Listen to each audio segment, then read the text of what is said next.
আসসালামু আলাইকুম, welcome back to my channel Sinthia C corner. তো ফ্রেন্ডস, আজকে আপনাদের সাথে শেয়ার করব পারফেক্ট টুটি ফ্রুটি পাউন্ড কেকের রেসিপিতে। সম্পূর্ণ ভিডিওটা দেখবেন, আশা করি আপনাদেরও ভালো লাগবে। আজকের এই কেকটি করার জন্য আমি প্রথমেই কিন্তু একটা বোলের মধ্যে চালনি দিয়ে এরপর দিচ্ছি 1 কাপ পরিমাণ ময়দা, আর দিচ্ছি বেকিং পাউডার 1 চা চামচ পরিমাণ, আর দিচ্ছি 1 চিমটির মতন লবণ দিয়ে ভালোভাবে চেলে নিব। আর এই শুকনো উপকরণটা খুব ভালোভাবে চেলে নেবেন, এতে করে কিন্তু কেকটা অনেক বেশি পারফেক্ট হয়। আর অবশিষ্ট যে দানাদার অংশগুলো আর চালা যাচ্ছে না, সেটা আমি ফেলে দিয়েছি। তো এরপর একটা স্প্যাচুলা দিয়ে মিশিয়ে এটা এক পাশে রেখে দিব। আর একটা বোলের মধ্যে নিয়েছি 2টা ডিমের কুসুম সহই কিন্তু আমি নিয়েছি। আর এখানে নিয়েছি চিনি 1 কাপের থেকে একটু কম।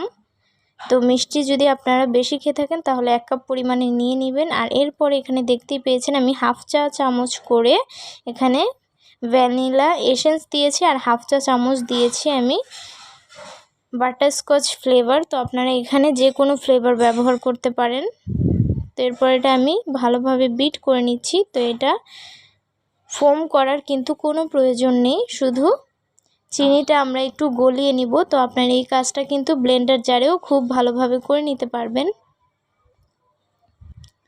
তো আমরা কিছুক্ষণ পর পর চেক করে নিয়েছি চিনিটা গলেছে কিনা। আর চিনিটা গলার পরে কিন্তু এখানে 1/4 কাপ পরিমাণে আমি তেল দিয়ে দিয়েছি। তো তেল দেওয়ার পরে এটাও ভালোভাবে মিশিয়ে নিব। আর হ্যাঁ, বারবার বলছি, এই কেকে কিন্তু ডিমের ম্যারাংটা এটা ফোম করার কোনো প্রয়োজন নেই। আর এই যে এবারে আমি শুকনো উপকরণটা কিন্তু একেবারে দিয়ে দিয়েছি। আর এটা যেমন ইচ্ছা তেমনভাবেই কিন্তু নেড়ে চেড়ে মিশিয়ে নিতে পারবেন। এক্ষেত্রে কিন্তু কোনো সাবধানতার প্রয়োজন নেই। তো এই তো এটার ঘনত্বটা দেখতেই পাচ্ছেন কেমন হয়েছে, ঠিক এরকম করেই কিন্তু ব্যাটারটা তৈরি করে নিতে হবে। আর এরপর এখানে আমি দিয়েছি দুধ, আর তার সাথে 3 টেবিল চামচ পরিমাণে বাটার দিয়ে আমি একটু বাটারটা জাস্ট গরম করে মেল্ট করে নিয়েছিলাম। আর এরপরে এই গরম দুধটা এটার মধ্যে দিয়ে দিয়েছি। আর এটা কিন্তু এবার আমার তৈরি হয়ে গেছে। আর এখানে দেখতে পাচ্ছেন টুটি ফ্রুটি নিয়েছি, এটা কিন্তু হোমমেড টুটি ফ্রুটি। এই রেসিপিও কিন্তু এদের মধ্যে শেয়ার করেছি, যারা দেখেননি অবশ্যই দেখে নেবেন। ডেসক্রিপশন বক্সে আমি লিংক দিয়ে দিব। তো এখানে আমি একটু ময়দা দিয়ে দিয়েছি, আর অবশিষ্ট যে ময়দাটা সেটা চেলে আমি এই মিশ্রণের মধ্যে নিয়ে নিচ্ছি, এতে কিন্তু কোনো সমস্যা হবে না। তো এটা ভালোভাবে আমি মিশিয়ে নিব। আর এই কেকটা কিন্তু অবশ্যই বাসায় একবার হলেও ট্রাই করে দেখবেন, এটা অনেক বেশি মজা হয়ে থাকে। আর এখানে আমি একটা মোল্ড নিয়েছি, মোল্ডের মধ্যে আমি অয়েল ব্রাশ করে এরপরে কাগজ বিছিয়ে নিয়েছি। আর দেখতেই পাচ্ছেন আমি অল্প একটু ব্যাটার ঢেলে দিয়ে এরপরে টুটি ফ্রুটিগুলো দিয়ে দিচ্ছি। আর এরপরে অবশিষ্ট যেই অংশটাও রয়েছে সেটাও কিন্তু আমি দিয়ে দিচ্ছি। এরপরে উপর থেকে আমি খুব সুন্দরভাবে টুটি ফ্রুটি দিয়ে একটু সাজিয়ে নিচ্ছি।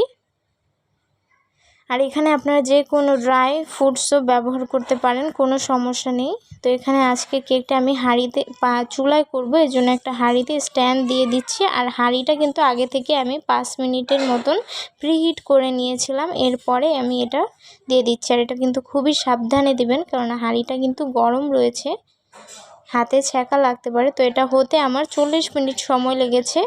আর হ্যাঁ, চুলার আঁচটা কিন্তু একদম লোয়ে রেখে এই কাজটা করতে হবে, নইলে কিন্তু কেকটা পুড়ে যেতে পারে। তো কেকটা কিন্তু হয়ে গেছে, আর দেখতেই পাচ্ছেন মাঝখানে খুব সুন্দর একটা ক্র্যাক পড়েছে। তো আজকের এই রেসিপি ফলো করে অবশ্যই বানিয়ে দেখবেন, পারফেক্ট একটা রেজাল্ট পাবেন আশা করি। আর আমাদের চ্যানেলে যারা নতুন রয়েছেন তারা প্লিজ আমাদের চ্যানেলটি সাবস্ক্রাইব করে ফেলুন, এমন সব নিত্য নতুন ভিডিও পাওয়ার জন্যে। আর যারা ইতিমধ্যেই সাবস্ক্রাইব করেছেন তাদেরকে জানাই অসংখ্য ধন্যবাদ। আর আজকের ভিডিও কেমন লেগেছে সেটা কিন্তু কমেন্ট করে জানাতে ভুলবেন না। ভালো লেগে থাকলে অবশ্যই একটা লাইক করবেন, ফ্রেন্ডস ও ফ্যামিলির মধ্যে ভিডিওটি শেয়ার করে দিবেন প্লিজ। তো এটা আমি ঠান্ডা করে নিয়েছি। আর হ্যাঁ, কেকটা গরম অবস্থায় কিন্তু আমি র্যাপিং পেপার দিয়ে মুড়িয়ে রেখেছিলাম, যেমনটা দেখতে পেয়েছেন। আর এটা ঠান্ডা হওয়ার পরে এই তো আমি এবার র্যাপিং পেপার থেকে সরিয়ে ডিমোল্ড করে নিয়েছি, আর এটা কেটে নিচ্ছি। আর দেখতে পাচ্ছেন এটা কত বেশি ময়েস্ট অ্যান্ড সফট হয়েছে। আর এটা চায়ের সাথে খেতে কিন্তু অনেক বেশি ভালো লাগে। তো আপনারা অবশ্যই এভাবে বাসায় বানিয়ে দেখবেন, আর কেমন লাগে সেটাও কিন্তু কমেন্ট করে জানাবেন। কেকটা অনেক বেশি ময়েস্ট হয়েছিল, আর হ্যাঁ, মাশাআল্লাহ খেতে অনেক বেশি মজাদার হয়েছিল। তো আপনারা বাসায় কিন্তু ট্রাই করতে ভুলবেন না ফ্রেন্ডস। আজকের ভিডিও এই পর্যন্তই। দেখা হচ্ছে নেক্সট ভিডিওতে। সবাই ভালো থাকবেন, সুস্থ থাকবেন। আল্লাহ হাফেজ।